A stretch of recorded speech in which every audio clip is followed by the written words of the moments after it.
Well, welcome everyone to today's webinar, your game plan for removing your properties from VRBO and HomeAway.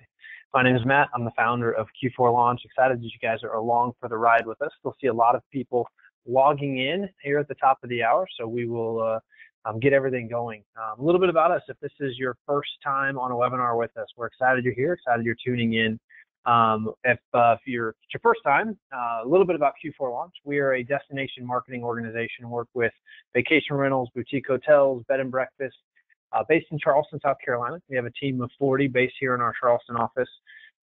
We're recognized this year as one of the Inc. 5000 fastest growing companies in America, and most specifically the fastest growing ad agency in the travel industry, which was really exciting for us.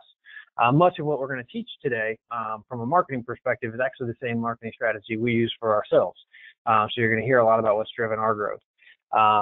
The kind of conversation we're having today obviously revolves around a lot of frustration people have right now with a lot of the changes coming out of VRBO and HomeAway, and a sense of things feeling a bit out of control, which has led a lot of our customers to ask us questions about what do we need to be doing about this and how do we need to be responding. So what I have put together today, honestly, we put together as a way to help our customers know how to think about this and how to build a strategy. But we wanted to give that to the industry as well. If you follow our webinar series regularly, you know we do about 2 webinars a month on various topics, sometimes breaking news like this. You know, we actually did a webinar a few weeks ago about these changes, more to educate you on what the changes were and tell you some of the things you might need to be thinking about changing in your business as a result. But today we really want to focus on a game plan or a strategy. And I want you guys to walk away from today's webinar having a firm grasp on a strategy, not to say getting all of your properties off VRBO is the right strategy for you. We're actually going to talk a little bit about that today.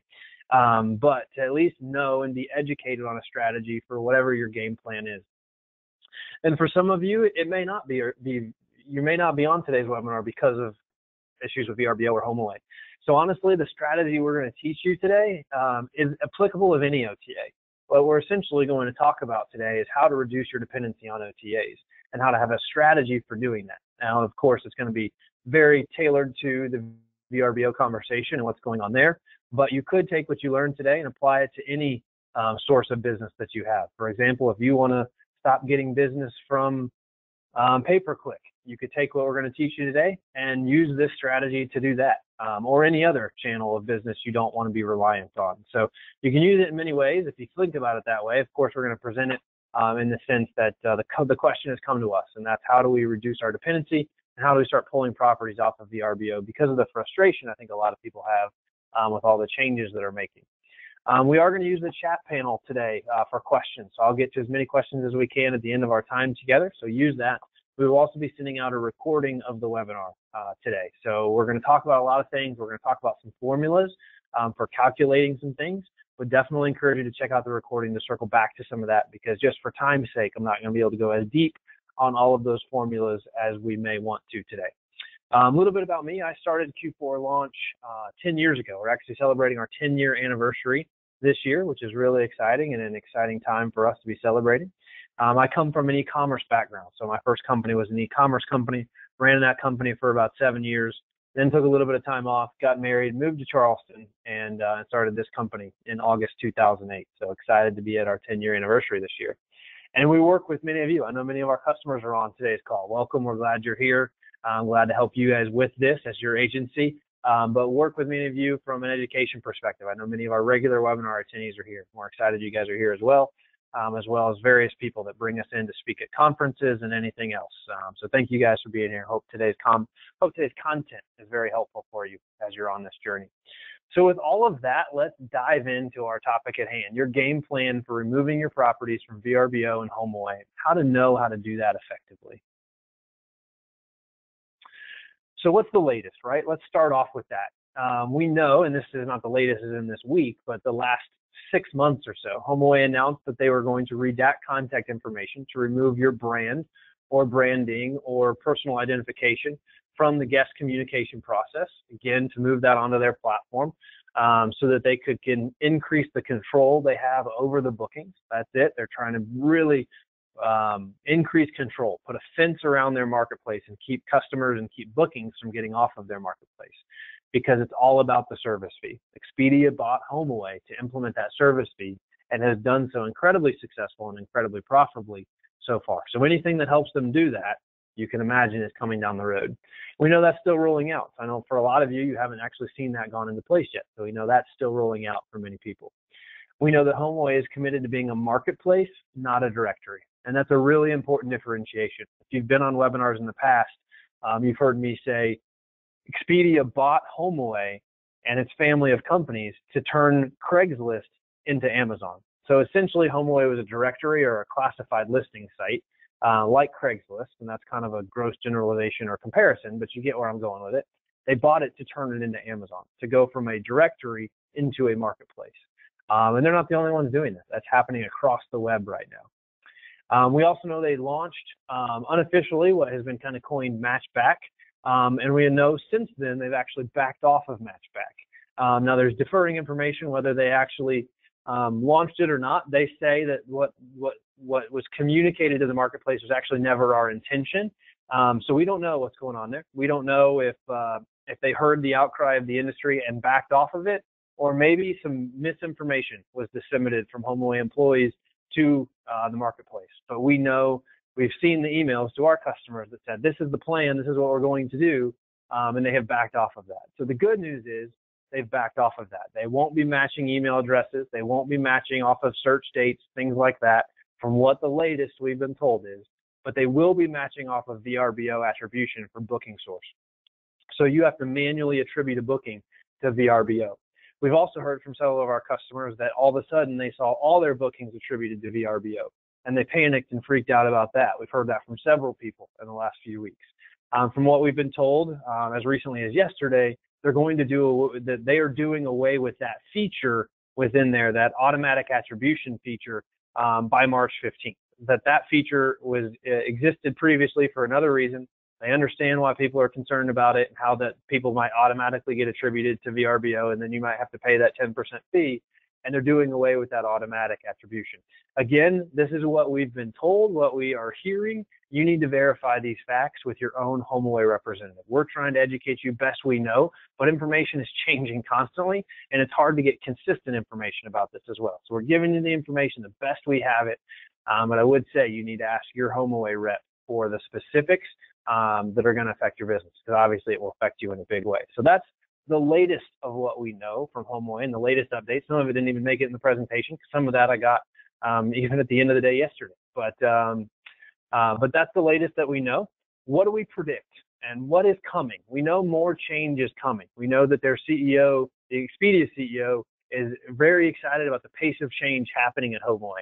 And that change is in the air across the industry, but definitely there, and they're pushing that pace of change hard. So a couple things as we work hard to try to help our customers understand what to expect. Not only where are we today, but what to expect. And I would say, based on HomeAway's strategy so far, if Airbnb is doing it, HomeAway will be doing it. So that's not a foolproof statement, but if you look at Airbnb's business model and you see something they're doing that's different, I would bet you HomeAway will adopt it. If Expedia is doing it, I would bet you HomeAway will be doing it. Of course, Expedia being their parent company, they think they're pretty smart. And let's be real, they are pretty smart. They've done some incredibly smart things in the travel industry, things that you may not love, but from a financial perspective are smart for them. So if Expedia is doing it, HomeAway will be doing it. Hopefully that the people that have been with HomeAway for years will continue to champion the vacation rental cause inside of Expedia, so that the hotel things that don't fit the vacation rental industry won't find their way into our industry. But some of the things that are great from the hotel industry hopefully can find a home in the vacation rental industry. Things like revenue management and yield management and dynamic pricing, a lot of those great things that can come from the hotel industry. But if you see Expedia doing it, a business practice, there's a good chance that HomeAway will adopt that business practice as that change is being pushed from Expedia. We think they'll pursue being a merchant of record soon, which is a really big deal and something important that you need to understand. As far as I know, Airbnb is merchant of record on every booking that happens on their platform. And the best way to truly control the processing and flow of payment and information is to be the merchant of record, meaning that they are the person that shows up on the credit card statement. They are the person collecting payment, and they ultimately decide what happens with that payment. They ultimately decide on when payments are distributed, what cancellation policies are. They ultimately decide on arbitrate any guest disputes and decide who gets paid what based off of those disputes, whether that's the house wasn't cleaned when we checked in or we canceled our trip and are not going. Lots of varying disputes, but they would control the payment on that. We think that's coming, one, because Airbnb is doing it, but two, because when you look, and Expedia is doing it, but when you look at for them to be a true marketplace, that's one of the things they need to do to complete that transition to a true marketplace. And getting a repeat customer for a marketplace business is the most important thing. When you look at Amazon and what they're doing from a business model, it's all about the repeat customer. When you look at how marketplaces are valued as companies, when valued, of course, for investors, venture capitalists, things like that, repeat customers and number of customers is one of the most important metrics in those valuations. So all of those things line us up to say they're going to continue to be heavy on the customer side. Now, to their credit, in my interactions with our customers about HomeAway, HomeAway has been more on the vacation rental side, manager side, than the guest side historically, or I would say Airbnb has leaned more towards the guest as their number one priority, and then the property manager much less important from a who's our customer perspective. Now, I think some of that changes as HomeAway continues to increase. If you look at their revenue breakdown and you really study their third quarter's earnings call, which we did a webinar just on that as well to help you unpack and understand what was said there, you will see that the HomeAway's revenue has dramatically shifted. That the majority of it, I believe, the majority of it, best we can track it through the way they report revenue, is actually coming from the guest now. Used to be the majority of their revenue came from us as vacation managers. Now the majority of that revenue is actually coming from the guest, which shifts who becomes most important for them. We think they'll eliminate subscriptions soon. So that's an important thing to take a look at and understand. And if they eliminate subscriptions, what's going on with that? We know they just raised subscription pricing pretty dramatically, but by about 50% for most of you. But we think they will eliminate subscriptions before the end of the year, and we think they will become exclusively pay per booking. If you look at it, Expedia and Airbnb already are exclusively pay per booking. And in Okerstrom's comments from the third quarter earnings call, they're pasted here on the screen, and I'll read them. There's a few sentences we've pulled out of that, so you can find the full quote. But a few sentences we've pulled out to shorten it. I'd say generally the trend has been to shift to more PPB, or pay per booking. I think increasingly as HomeAway transitions to a real marketplace model, I think it may be the case that pay per booking hosts just have a better ability to compete in that marketplace, but time will tell. But the trend is definitely towards more pay per booking. With the thought process being that they make more money off of pay per booking listings, right? So you've got to think about that as you're planning your strategy and what percentage of your business comes from VRBO, and do you want to list on the platform or not? Do you want your payments to be collected and held by VRBO until check-in? Maybe, maybe not. For many of you, probably not. Many of you have trust accounts and everything else at stake in that whole world. Many of you don't have trust accounts and count on that cash flow in the off season to help make it through the off season. But time will tell. I'd say it's definitely that direction, and Okerstrom's comments definitely lead people to believe that that is the direction that they're headed, is to an exclusively pay per booking world. We also know that Focusrite predicts OTAs will control 80% of travel booked online in 2018. This was a study that actually came out at the Vacational Managers Association National Conference, I believe, about a year and a half ago. So in 2016, that would have been, and I believe the study was funded or put on by HomeAway and VRBO together. You have to fact check me on that, because I can't remember exactly who funded the study, but we know Focusrite did it and presented their findings there. But if you look at this chart that's on the screen, you'll see that share of online rental revenue, basically from 2012 to 2018, and in that 7-year period, has completely flipped from 70–80% driven by the property manager's website. It's now going to be 70–80% driven by the online intermediary's website. Online intermediary being online travel agency or third party in this case. So a massive shift is happening. And as we were at VRMA a few months ago, I guess now, we heard from a lot of people in the industry that I saw a more dramatic decrease in my direct bookings this year than ever before. And we were having a lot of conversations with people, prospective customers, about their strategy as a result of that. And when you're thinking about that, you've got to keep that in mind, because if this is the shift that's happening in the industry, not only do you have to work really hard to stay even with last year because the independence, the property manager website share is decreasing, but you got to work even harder to try to get ahead of that downward trend in the industry. So that's what's going on. Or you have to decide to give up and just say, you know what, I realize that I can't fight this fight, and I'm going to give up, and I'm going to let VRBO, Expedia, Airbnb, plug in the blank with any OTA you want. I'm going to let them win this battle, and I'm going to let them control my guests, which is a really dangerous decision to make, because I think it quickly becomes, your brand can quickly become irrelevant if you do that. So let's keep moving along with our conversation here. So what's your game plan to make 2018 your best year yet? That's it, right? I mean, we want 2018 to be the best year yet in our businesses. I want 2018 to include the best year yet for you.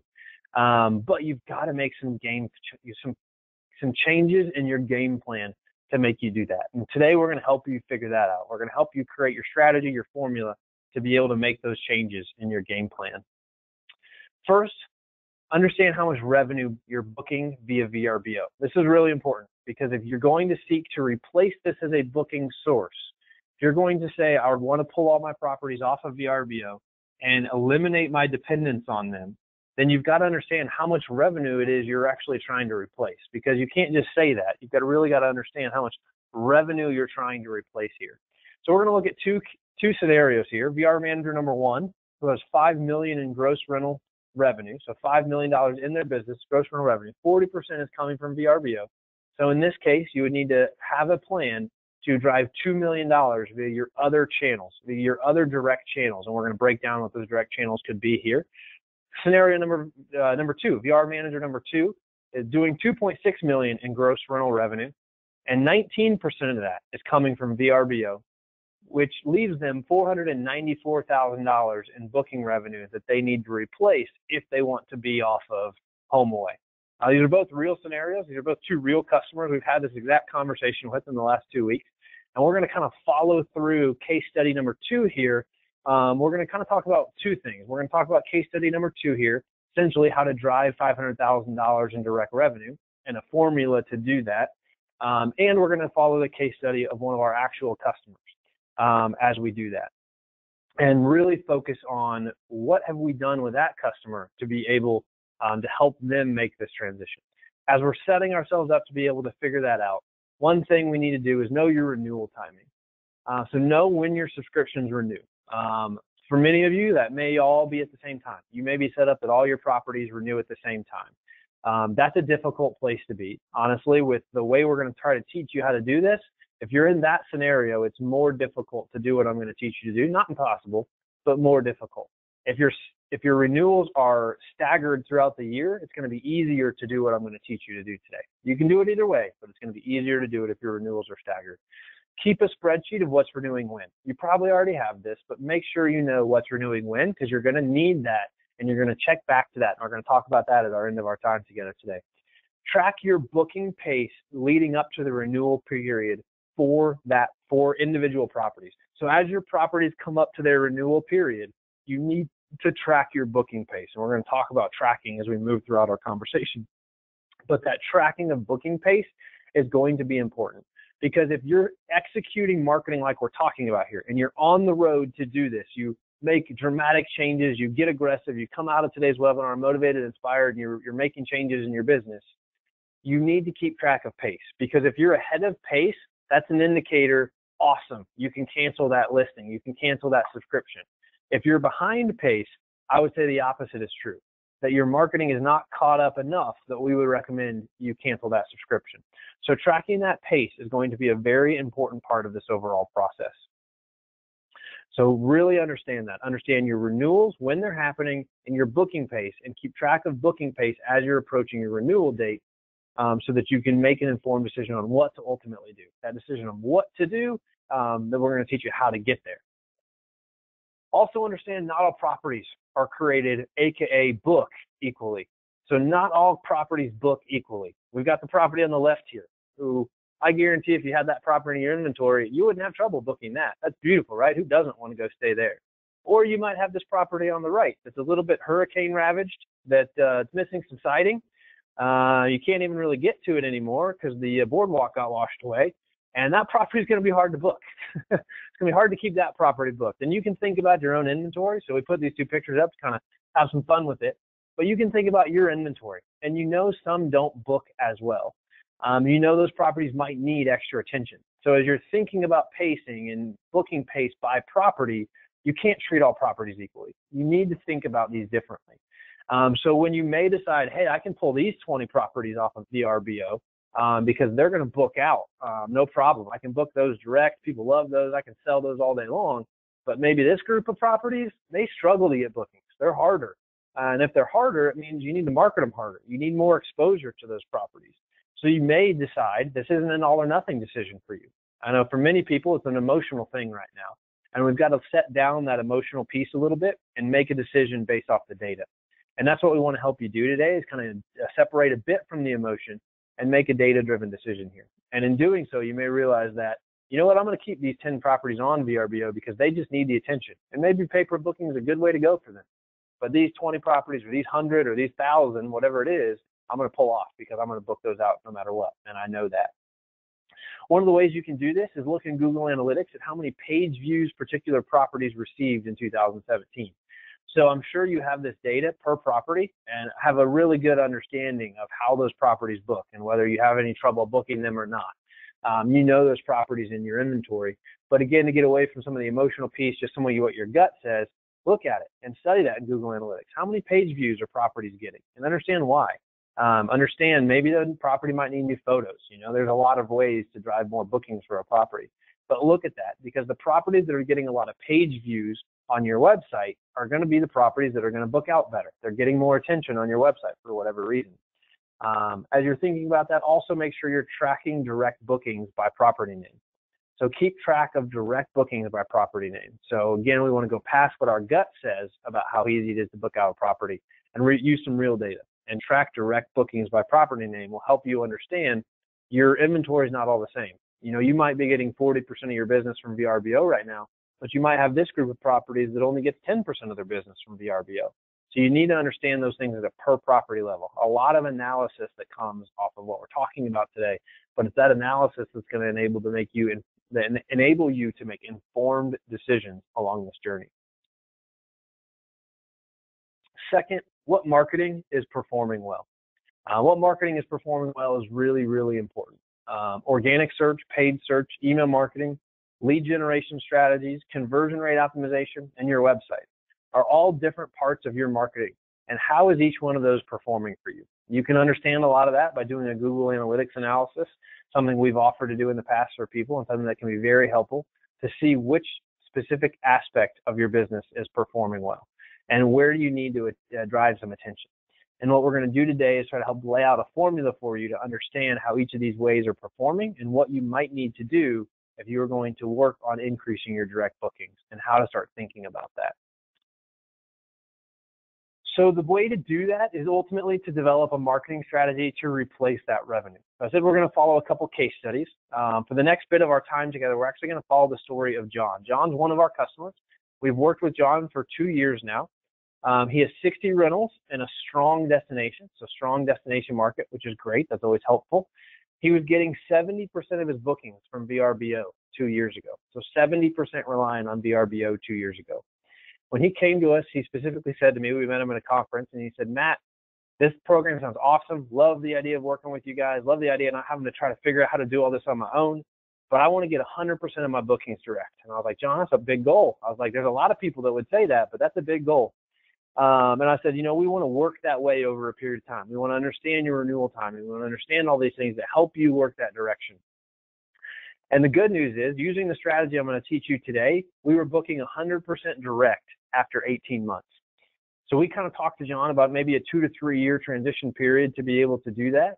And we were actually able to do that for John after 18 months. He dropped his last listing on VRBO after 18 months and now books 100% of his revenue direct, and his revenue has gone up year over year. So he has grown his revenue while at the same time transitioning it from 70% VRBO to 100% direct. Now that's a story we're going to tell you, and we're going to walk through how we did that, but everyone's story is unique. You have to understand you're on your own journey, and you have to think about the things we've talked about so far, how properties book, what your PACE reports look like, all these things to understand how your story is going to be told. And maybe the answer for you is not being 100% direct. Maybe you will never get to the place where you're 100% direct. But what I would encourage you to do is say, I'm going to set a goal to reduce my dependency. If you're 60%, set a goal to get to 40 or 30%. If you're already at 40%, set a goal to get to 10, 15, 20%. If you're already at 20%, set a goal to go 100% direct. Wherever you are, set a goal to move forward in this journey.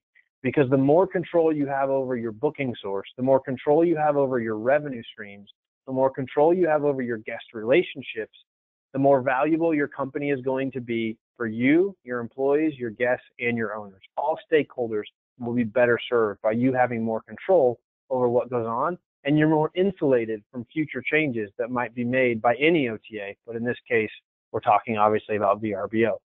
So that's what we're going to lay out here. Before we start, do you have a high-performing website? So it's a part of a marketing strategy, but as I talk to people about marketing, what we really look at is this understanding of we're going to do all this marketing to drive traffic to your marketplace. Your marketplace is your website. It's the place where you go to do business with the world. And as Dave Ramsey says, the marketplace will tell you whether you're doing a good job or not. The marketplace will tell you via transactions, via revenue, if you're doing a good job presenting yourself to the marketplace. But this is your portal. Just like HomeAway and VRBO and Expedia and Airbnb are investing tons and tons of time and energy into their marketplace, you've got to be invested into your marketplace as well. And you have to have a high-performing website. That doesn't mean you have to have an expensive website. A lot of web designers would like you to think that, but it means you have to have a high-performing website. So you need to understand things like what's your visit to booking conversion rate. So what is that? The industry average is about 0.4%, lower in some cases, higher in others, but that's kind of a good average. So what is yours? You need to know that and track that in your Google Analytics and track it by source as well, because you'll find it's different by source. It needs to be seamlessly integrated with your PMS. So if you're using a bookings website that's provided to you for free by Escapia, that's not the portal you want to be on. That is not seamlessly integrated. That's actually a really bad guest experience. If you go through that process to make a booking, it's a really bad guest experience. And we've helped a lot of people transition from that bookings style website that Escapia provides. And I think there's 600 people currently using those bookings websites out in the marketplace. We've helped a lot of people transition from that and dramatically increase their direct bookings and their booking conversion ratios on their site. How fast is it? Speed is really important, and speed is really important to Google, especially as things are transitioning more and more mobile. Does it have a great mobile booking experience? Is it easy to book on a mobile device? We're seeing significant increases in mobile booking conversion rates with our customers who are using our website portal. One, because it's got a great mobile booking experience, but two, because customers are getting more and more comfortable with that, and the actual phone technology is making that easier for people. The way it's remembering credit card numbers and the phones are getting smarter, which enables that to be better as well. How fast is your customer support resource? So whoever does your website, if customer support is slow, that's a problem. Jeff Bezos, in his letter to his shareholders last year, talked about companies that will succeed in the future. And he talked a lot about companies who can act fast will be the companies that succeed. So if you're doing things and it takes a week, 2 weeks, or worse to get a support request responded to, or you've been working on a website for 6 months and it's still not live, that's a problem. And it's going to continue to be a problem because you're going to get frustrated with it and you're going to stop making updates you need to make because customer support's not supporting you like it should be. Is it future-proof or outdated? If you've been with us on webinars, you've heard us talking a lot about a future-proof platform and how important that is. But you need to really think about the web different. The web is changing. It's becoming a lot more like the software industry, where things are built on a portal and they're built on a platform. And in doing that, they get better every day as opposed to being individual code bases that live in silos. I'm not going to spend much time there today, but it's something that's definitely worth looking into because that change is going to be something that sweeps through the web industry in the next 3 to 5 years. And it's a change that we've spent a lot of money as a company embracing early to help our customers get ahead of the change that's coming in that realm. So let's dive into these one by one here. First, organic search traffic. When we're talking about organic search traffic, we're talking about Google, Bing, Yahoo. Those are the big three. Of course, there's others. but what percentage of organic traffic is booking? Now, write these questions down and go figure out your own answers, because the formula I'm going to give you, you're going to need the answers to these questions to be able to use it. In this case, 0.41%. So 0.41% of John's organic traffic is converting into an online booking. That organic traffic accounts for 51% of his overall website traffic, but it accounts for 60% of his overall direct bookings, at least as we track it in e-commerce. So that's important. What it tells us is that organic traffic is actually above average quality traffic, which is great. Wouldn't we want to grow traffic from a source of above average quality traffic? And the reason it's first on our list is because it's accounting for 60% of his direct bookings. So we need to think about that. We need to understand that and have a plan to grow that. And on this journey, you can see if, as we zoom in here, we've increased year over year his organic traffic by 159.7% and increased revenue from it 791.7%. Some of that is on the revenue side. It's better tracking and getting that in place. But on the traffic side, it's by having a strategy to grow traffic. We knew when we set out on this journey to become independent and pull properties off VRBO or have less on VRBO, we were going to have to increase traffic from our other channels, our other direct channels to do that. And organic was one of the top channels we were focused on. And it's been very, very successful. So we're going to walk through and we're going to help you build your game plan to increase direct bookings by $500,000. That's that scenario we looked at earlier. I said $494,000.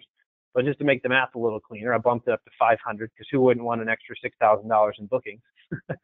So we're going to follow some formulas here to do this. I'm going to spend a lot of time on the formula on this first one and not a lot of time on the formula on the ones after this. So the formula is not going to change. The traffic source is going to change. So I'm not going to spend as much time so we can get through everything today, but you can write that down. So first, understanding 60% of bookings were coming from organic traffic. Times a $500,000 increase means $300,000 is what I'm after. I'm trying to increase $300,000 from organic search traffic. That's my goal for the year. I'm going to take that $300,000 goal and I'm going to divide it by my average booking, which in this case is $933. That means I need 322 more bookings from organic search traffic. I'm going to take that 322 bookings and I'm going to divide it by my conversion rate. Again, conversion rate is percentage of people who come to my website and make a booking. So I'm going to divide it by that to figure out how many more visits do I need to my website to increase bookings from organic search traffic by $300,000. And the answer to that math question is 78,537.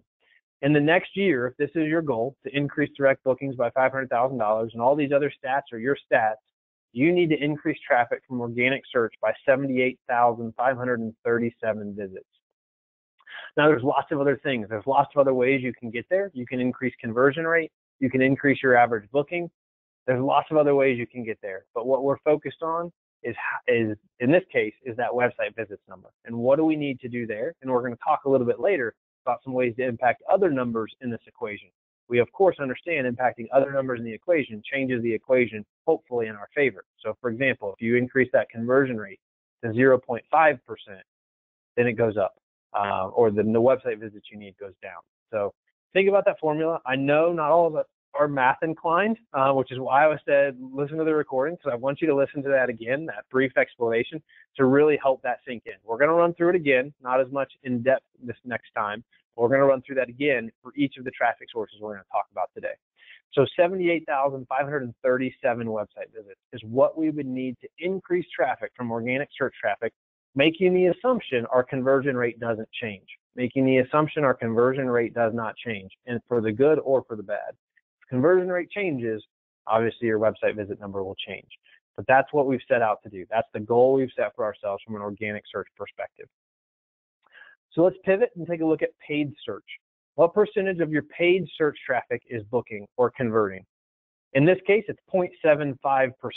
So 0.75% of his paid traffic is converting into bookings. Awesome. That accounts for 21% of his website traffic. So 51% was coming from organic, 21% of his website traffic is coming from paid, and it accounts for 17% of his direct bookings. So that's good. We're getting 17% of direct bookings from paid search. This is one that is the most easy for you to impact. And we're just looking at data here from an individual month. But this is the easiest for you to impact. It's the easiest for you to understand what's going on and how do I tweak it. So maybe you've got these numbers. Maybe you're getting a 0.75% conversion ratio on your paid search traffic. You can increase your budget with paid search, instantly increase your traffic, and as long as it's good traffic with good ads, so you've got good ads driving good traffic, you'll increase your revenue from this source. So it's the easiest one to dial up and dial back. So again, taking that formula, 17% of bookings from paid search times $500,000, which was our growth goal, means we're going to try to get $85,000 more dollars from paid search traffic in 2018. 85,000 divided by our 933 average booking means we need 92 more bookings. 92 bookings divided by my 0.75% conversion rate is 12,267 website visits. So I need to get 12,000 more visits from paid search in 2018 than I did in 2017, which that, of everything we're going to talk about, is probably the easiest thing to do, is drive more traffic from paid search. A lot of the other things are a lot harder. That's pretty easy. You just increase your budget, or you make your budget work harder for you by managing your cost per click very, very well. This is also a good place to make up any organic deficit. So because it's so easy to increase traffic from the source, assuming you keep quality the same or better, it's easy to increase your budget here and do more. The challenge with it is you've got to watch your spend here, because all of the OTAs have said we're going to spend more money on paid advertising or paid search in 2018 than we did in 2017. What that means is that this traffic is going to get more competitive, and when it gets more competitive, it's going to get more expensive. So just playing in this realm, you're going to have to spend more in 2018 to get less. You're going to spend more to get the same thing you got last year. If you want to get more from this source, you're going to have to spend even more. So you really need to manage your bidding very, very carefully and manage your overall pay-per-click process very, very carefully. You need to make sure you're matching your keyword to your landing page carefully for maximum conversion. Make sure your keyword and your ad match up to your landing page. There's so much. We're actually going to teach a whole webinar on pay-per-click here in the coming weeks or month. But there's so much to learn about pay-per-click and how to do that well and make it work harder for you. But again, trying to lay out the basics for you here. I want you to take this information and make it your own. I want you to develop your own game plan for being able to do this. Email marketing, we talked about that as a source as well. Email marketing consistently provides one of the highest ROIs of any marketing medium. We do, though, see email marketing typically has a lower conversion rate than some of our other sources of traffic. One of the reasons being is where these people are in their 5 stages of travel. We do see from email marketing, a lot of our past guests will come back to our website to read a blog or check out a property that may not be ready to make a booking today. So past guests tend to visit your website more before they make a booking because they like you and they like your destination and they come just check things out. So they don't convert at quite the same rate, but can still be a great source of traffic. And when you think about it as a source of traffic, it's actually a really inexpensive source of traffic. So comparing it to pay-per-click, it's much less expensive and you can get a really good bang for your buck here. So in this case, we don't do a ton of email, but email accounts for 8.8% of John's website traffic, and it accounts for 5.7% of his direct bookings. Now we could get more aggressive with our email strategy to increase that percentage of direct bookings. That's the other thing that we're not talking about today because we have to kind of get some basics down. But you can, based on how you're focusing on your marketing strategy, change your mix of booking by channel. We're assuming for this case that our booking by channel, so in this case, 5.7% of bookings coming from email marketing, we're assuming that doesn't change. We're just trying to increase bookings from that channel by doing more of it and getting more traffic. So we've kind of simplified that a little bit, but you could also layer in a strategy to say, you know what, next year I want my mix to be different. I want to spend less on pay-per-click and I want more to come from email marketing. It's the same kind of methodology or concept. I want less to come from VRBO. I want more to come from these other channels. If you want less to come from pay-per-click, you've got to increase the share coming from other channels. Hopefully I didn't just confuse everybody. Hopefully that makes sense. But that's an important thing to think about as well. We're assuming that all channels stay the same as a percentage of mix, and we're increasing the traffic and the bookings coming through each channel to reduce our dependency on VRBO as a channel. Again, channel of booking. So hopefully that's helpful. Hopefully that makes sense. You can see some real statistics there on email marketing and how it's performing. Again, not sending a ton of email in this case, but seeing a really good ROI on it. $191,000 coming in via direct bookings, which is great from email marketing. So here's your email marketing game plan. We want $57,000 to come from email marketing at a minimum. So what email offers, so I cut out some of the math there, but what email offers can you put out to get $57,000 in direct bookings? That's what we need to figure out. What can we do to get $57,000 in direct bookings from email marketing? Should we send more emails? Should we send different types of emails? What do we need to do? One of the things we recommend is using lifecycle campaigns to turn OTA bookings into direct bookings next year. So this is trying to set ourselves up for future bookings. And Navis has a great lifecycle program you can use through their Reach product. So encourage you to check that out and put a shout out in there for Navis because we love that product from them.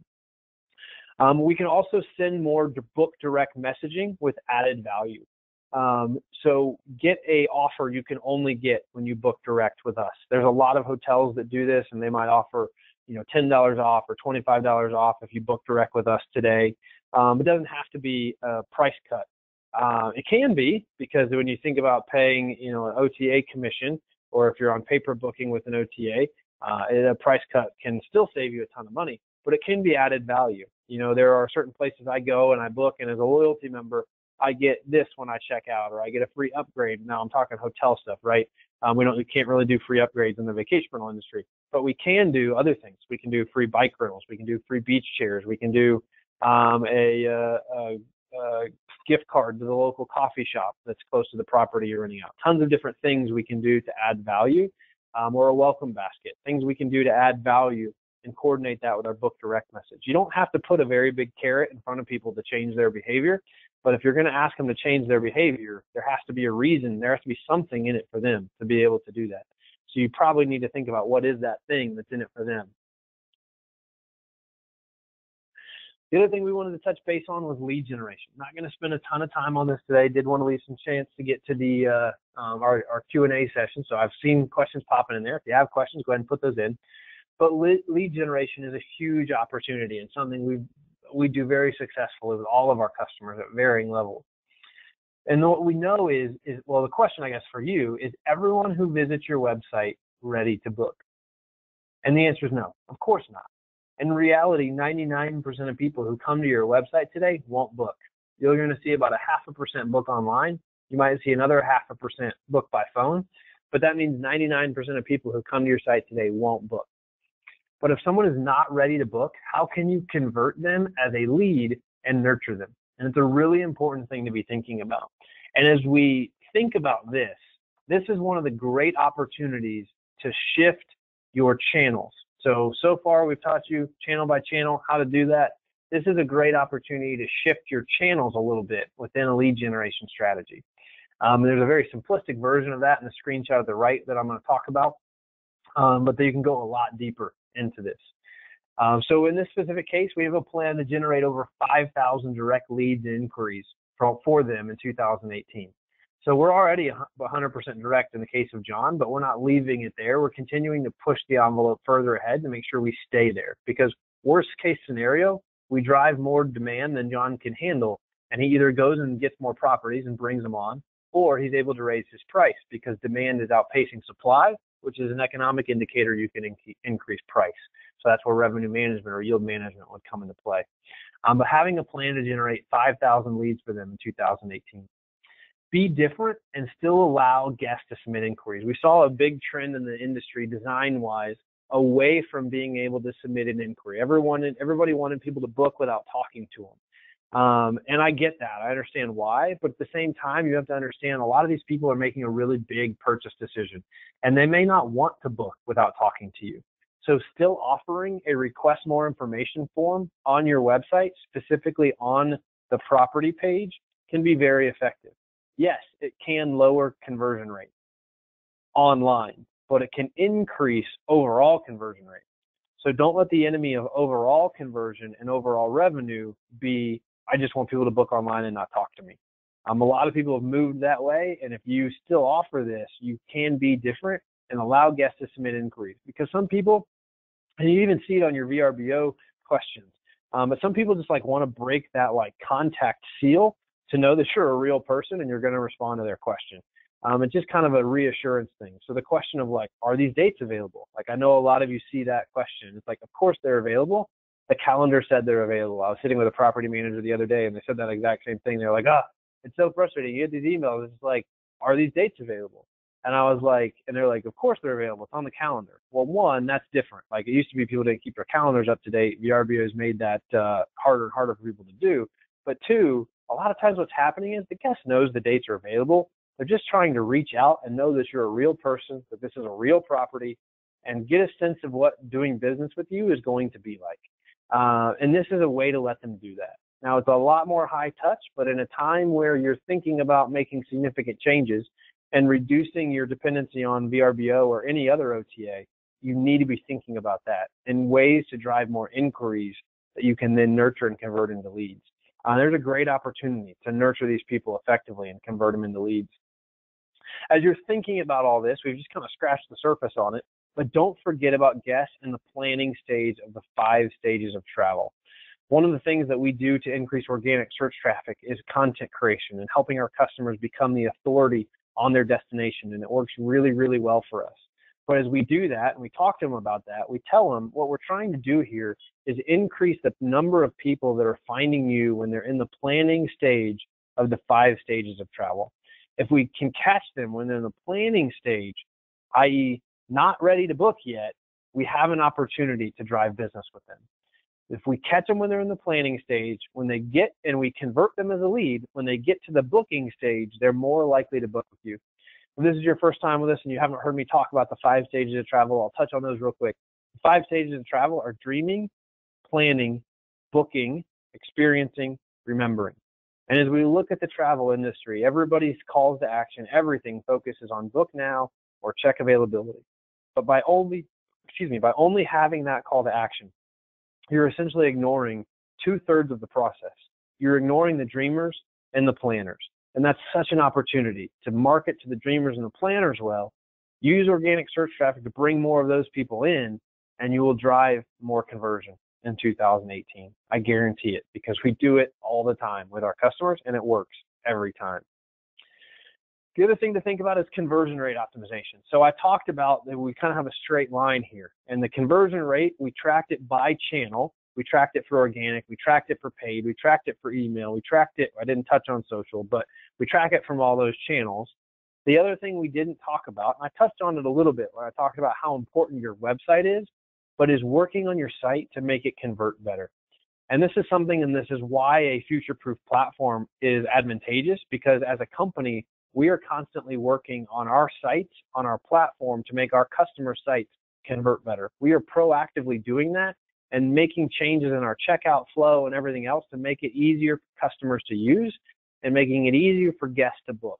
And by doing that, over a period of time, we're making small changes that make a big impact on conversion rate. It's all about making your website work harder and understanding where do we need to get traffic from. So theoretically, you could focus on conversion rate optimization alone, and by doing just that, you could increase your direct bookings in 2018. You could not increase traffic at all, but if you increase how well your site converts traffic into bookings, you're going to grow your direct business. So that's a very important number. If you go through and you change that conversion ratio on all those formulas I gave you to a higher number, you will see that the number of visits you need decreases dramatically. So as conversion rate goes up, the number of visits you need goes down to get the same outcome from a revenue growth perspective.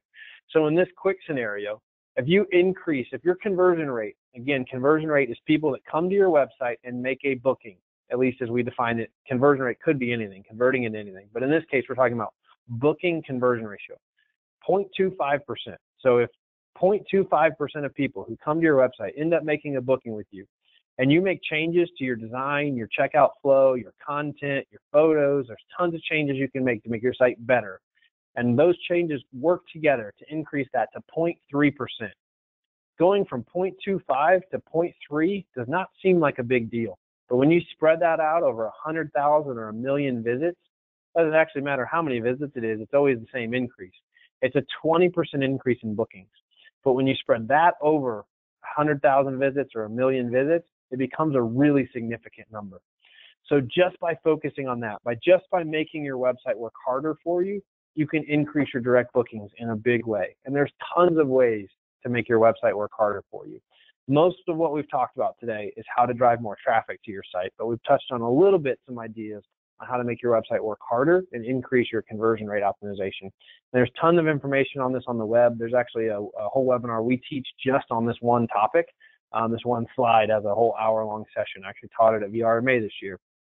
So you can definitely find more information from us on that, or you can inquire for information on our future-proof platform where we would actually take care of this for you. So when you're doing this and you're on this journey, track your progress to make informed decisions come renewal time. We talked about that early on. We talked about know your renewal time and track your progress towards that. But wanted to circle back to it at the end of our time together here today to make sure you know you can't just do this and then turn your listings off. You have to track your progress. You have to track your results. So are you excited about what you've learned today? Hopefully you are. Hopefully you're motivated. Hopefully you've got some new ideas. Hopefully you're fired up.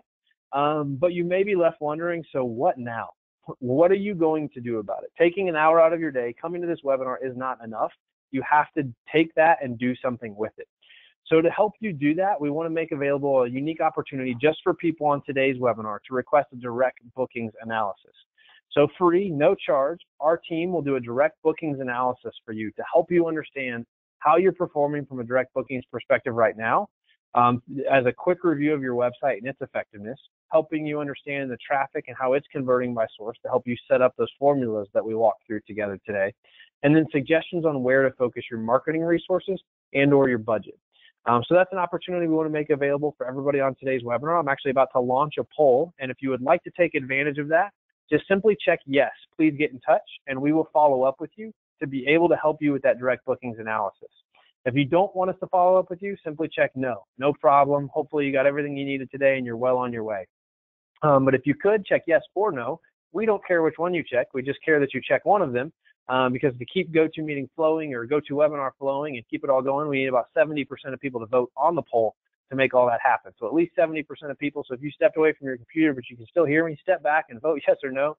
That'd be great. But if everybody could vote, as you guys are voting on that, I'm going to jump in the chat panel here and start getting some questions queued up and getting these questions answered. So here's a comment from one of our attendees, not so much a question, but a comment from Rebecca. We were told today from our VRBO rep that matchback will be happening and will be the 10% fee. So that's contradictory to what I've heard, Rebecca, from some HomeAway executives just this week. It's contradictory to a letter that was sent to VRMA's board as well. So it's not that it's well, let me clarify for a minute. It is happening. It's just they're changing the rules of how it's happening.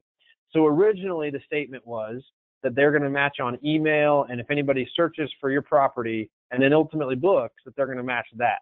What I've heard most recently is that they are not going to look into your data, so they're not going to match off email addresses.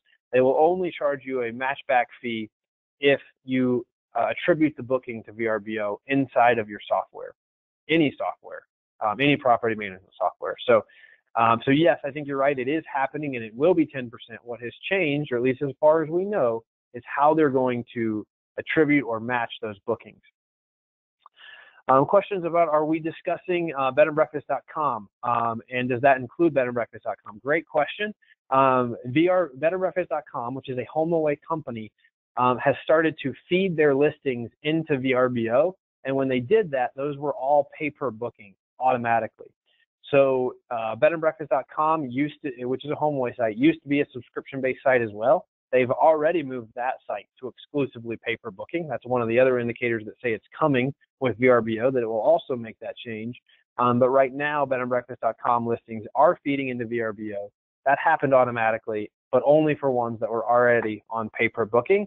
And you're paying, I believe, the bedandbreakfast.com already negotiated commission, so which for most of you is 15%.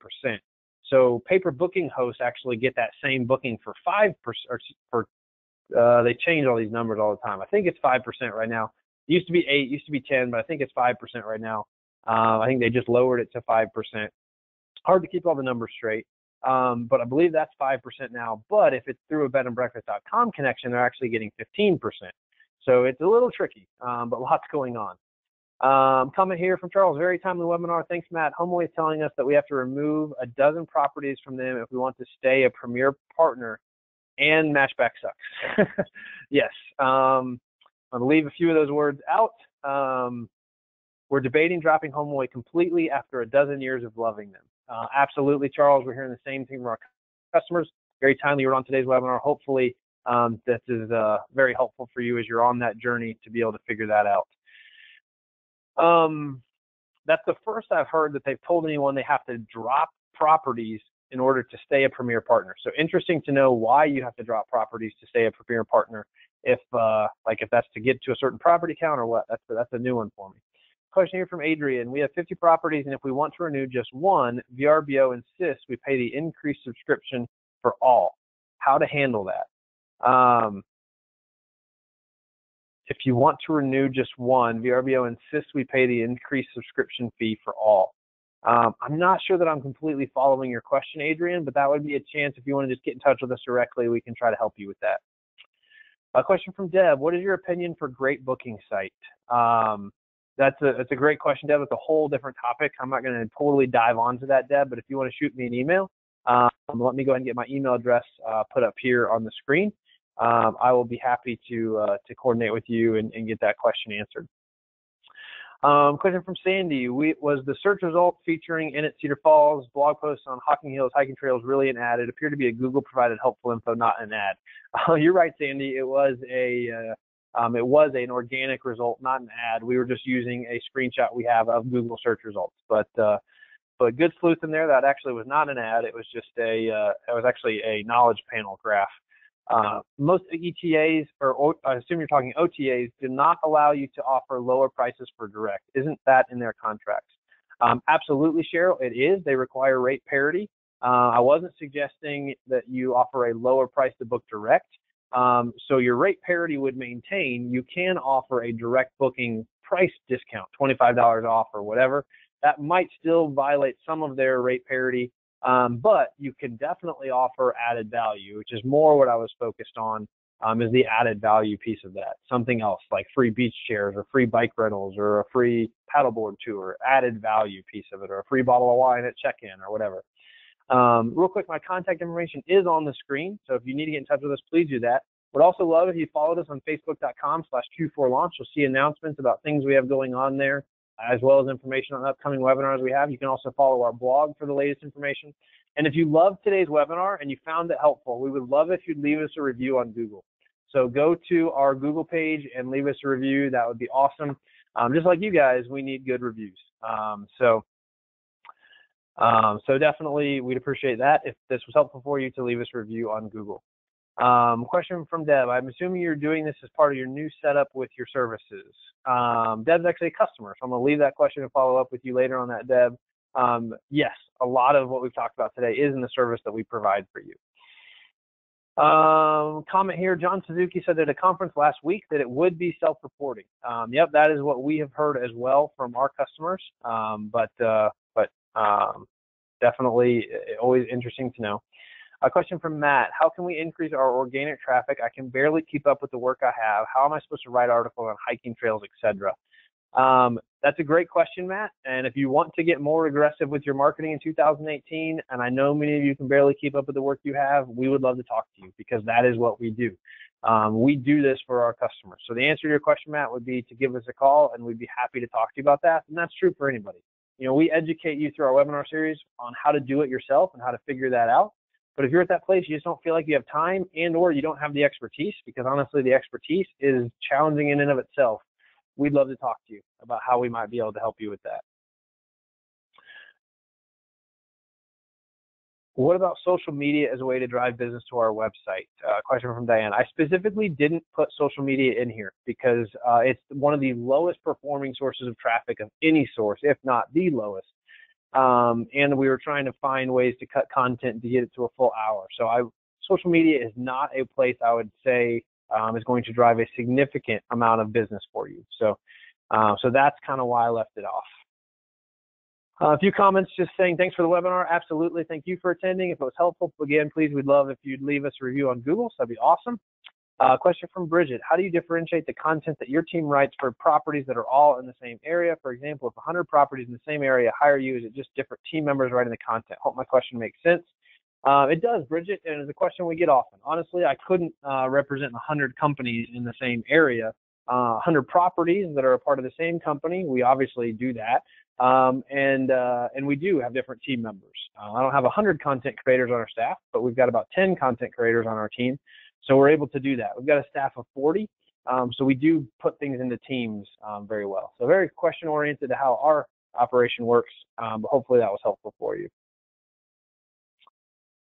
A question from Janelle. How do we get our returning guests to book directly with us instead of going through HomeAway or VRBO? Honestly, I think email marketing is the best way. Ultimately, you need to create awareness and value for them to do that. And how do you create awareness and value for them to do that? And email marketing and or life cycles is one of the best ways to do that. Question from Susie. So do you mean that if you attribute a booking to VRBO that by March 15th you'll be charged 10% essentially to make up for their not getting the service fee? Absolutely, Susie. That's the concept with Matchback. That's going into place after March 15th, and there's a lot more to when it will go into place. So I would encourage you to talk to your HomeAway rep about that specifically. Question from Jonna. Is our individual SEO Google ranking punished if they discontinue affiliation with an OTA? Not necessarily. The OTAs, the ones that still have links to you, are going away regardless. You can't control that. So the link's going to go away anyways. That link going away could hurt your SEO, but you can't stop that. They're doing away with outbound links anyways, whether you stay on the OTA or not on the OTA. So that's kind of the takeaway for you on that, Jonna. Hopefully that helps. Follow-up question from Matt. What is a typical offer you would put in an email? Assuming you're talking about what I just mentioned, which is specific to being able to put an offer in an email for a rebooking guest. I mean, it couldn't be anything. I have thrown out several examples on the webinar about things you could do, things like something free, something of added value, bottle of champagne, bottle of wine, a gift card to the coffee shop, free beach chairs, free ski rentals, free paddleboard tour. Like, it depends on your market, right? But think about things that your guests love or would get excited about and be able to offer that. Think about things that have a higher perceived value than actual cost as well. So that's one of the reasons I don't like gift cards, because gift cards have the perceived value and actual value is identical, because when you give someone a $10 gift card, they perceive the value of it, $10 worth. But if you give them a bottle of wine, champagne, a gift basket, the perceived value is often significantly higher than the actual cost of that. So that's so we like those type of things as offers. So hopefully that's helpful for you. It's after 3, so we're going to go ahead and wrap up. If I didn't get a chance to answer your question, did have to skip over a few that seemed a bit redundant or seemed like they needed to be addressed one-on-one. So if I didn't answer your question, please get in touch with us directly. Our information is there on the screen. Again, follow us at facebook.com/Q4Launch. Check out our blog, or if you love the webinar today and found it was helpful, we'd love if you'd leave us a review on Google. Thanks. We'll talk to you all soon.